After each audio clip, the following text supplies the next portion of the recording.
So there's a small bit of news I actually think is a major, potentially trillions of dollars worth of news, and that would be that the Eternals 2 has been canceled by Marvel. Now, no one really liked Eternals 1. It's not a big deal. No one was looking forward to Eternals 2.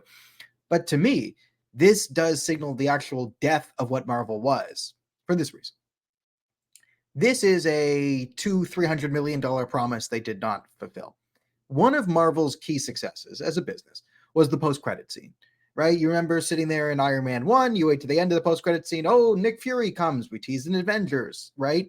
And you would go, and by investing 5 minutes at the end of each movie, this is called marketing-wise or psychology-wise, like the foot in the door technique. If people are willing to agree to a small request, they're then more likely to agree to a larger request that follows it up, right? So if you're going to invest 5 minutes sitting there at the end of whatever Marvel movie, to invest time to see a 30-second clip of what could tease in the next movie, right? If you've already spent 5 minutes waiting around for Thor 2, a teaser, you're then more likely to, when it comes out, okay, say, all right, I'll pay the $20 to go see Thor 2 in theaters now. You then wait another 5 minutes at the end of the movie. You had this unbroken chain of Easter egg lead ups that ended in an Endgame because they kind of did the climax. But this has now been broken.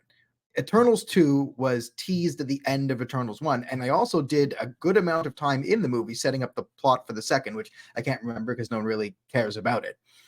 This is a $200 million promise they didn't fulfill, which means now when you sit at the end of a Marvel movie, this isn't a guaranteed promise of what's to come. This is a speculative maybe, and that is a massively different thing for all Marvel fans. It now means there's less incentive to wait at the end of the movie sitting there. And okay, maybe if it's an interesting one, I'll see the post-cut scene on the internet or whatever if I really care.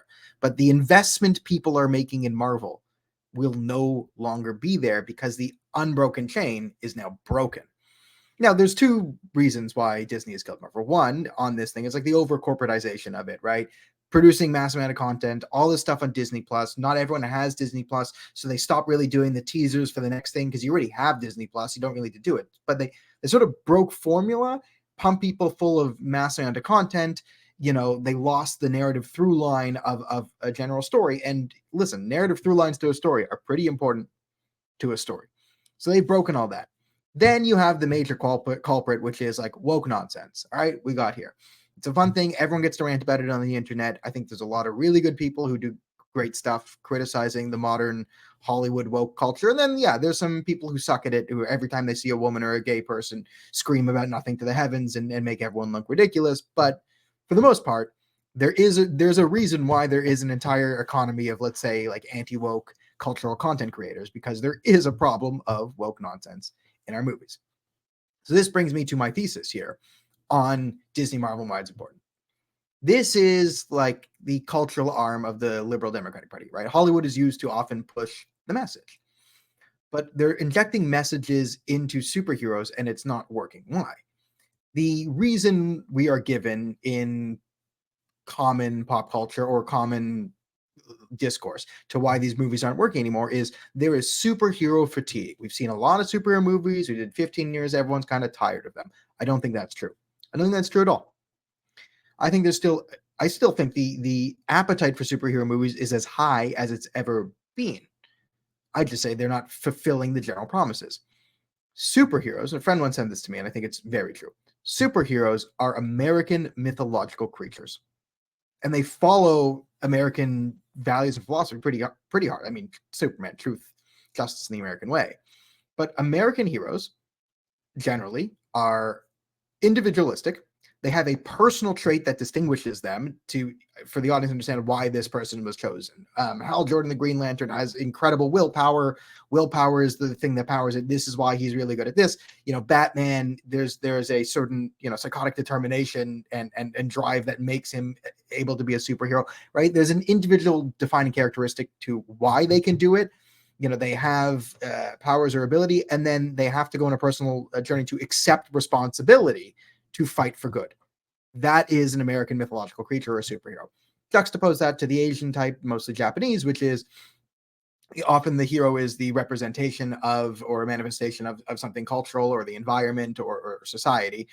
They then fight or to bring balance back into the world. That's often what Japanese superheroes are doing. And both of them work for different reasons. And, Americans like Japanese heroes, Japanese like American heroes, but these are the two different heroes. Your superheroes are primarily American mythological creatures. They're archetypes. And when you go against this, and you break down the archetype, you get something that's not a superhero, so people don't attach to it. Like, if you look at superheroes, they're just as important to our mythology as like Hercules, Odysseus, all of that. Like, the Iliad and the Odyssey are great literature and they've stood the test of time, but they were most likely the Marvel and DC comics of their day, where kids and adults could get behind it. But these heroes, they're demigods. Superheroes are demigods that fight for good. And they are not interesting in their fight. They're interesting in why they fight. There's nothing interesting about a hero with no flaws, which is your Captain Marvel. Juxtapose this to a Greek thing. Achilles, the greatest warrior of all time, invulnerable, except for one part of his heel, which didn't get the invulnerability dip when his mom something. What's the most interesting part of Achilles? What do we remember about Achilles? His heel. It's the most famous thing about him. Athletes to this day, Aaron Rodgers ruptures his Achilles. It's a part of your literal body. That's how famous this is, the flaw. But the reason why woke stories don't work is because the heroes no longer have flaws.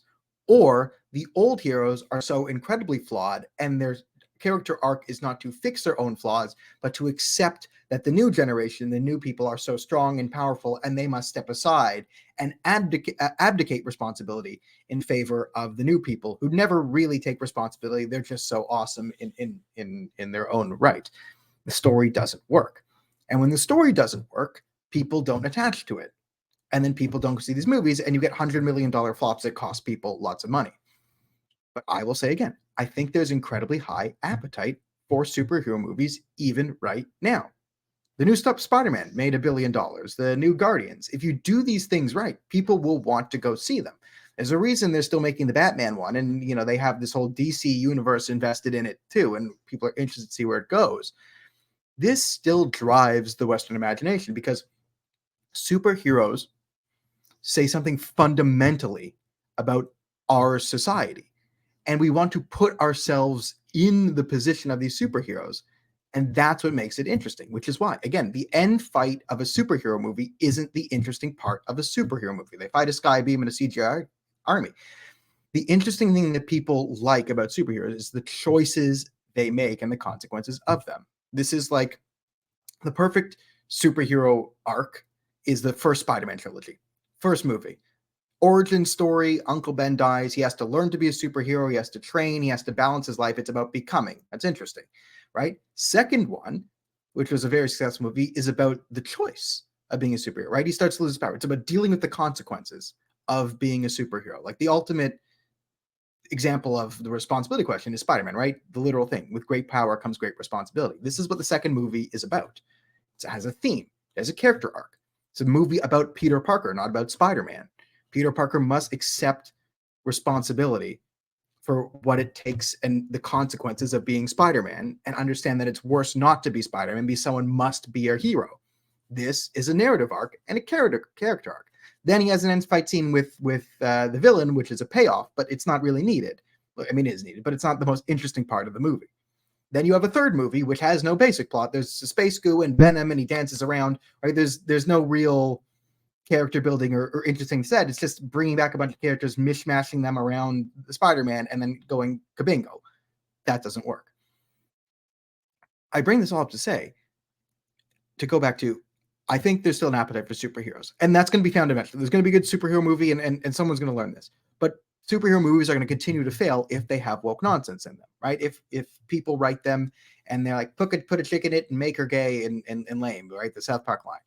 And the problem with that is not that there's women in these movies. It's that woke people can't write women because they don't give them flaws. They make them perfect from the beginning to the end. And this means they are not actual human beings. They don't have a character arc and no one will attach themselves to it. That's why Captain Marvel doesn't inspire tons of girls around the world, because she's not a woman. She's not a human being. She's not anything.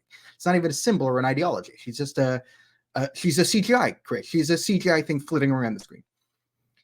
It's interesting because Disney a major corporation, which we all know their internal politics, will have to make a billion to trillion dollar decision eventually. They're going to learn. And eventually the executives at Disney will learn that if they do woke nonsense, if they try and tear down everything we love, then they're going to lose billions of dollars. But if they pump up what makes superheroes great, which is truth, justice, and the American way, actual Western values, and they have individuals who are making choices, accepting responsibility, and fighting for good, they'll make billions of dollars. And that should stop pumping and in order to make billions of dollars, they'll need to pump positive Western messaging into Western civilization. So I think that's very interesting. That's coming down the pipeline. This is all sort of a 10-year theory now on adjustment, but I do see a lot of good news from this random Eternals 2 being canceled, because it is the symbol that, Marvel as you know it is dead. It's not the same thing. And it will have to make a choice, an interesting choice, like a hero. They have to either take responsibility for their actions, choose to do better and succeed, or fail, collapse, and become the villain.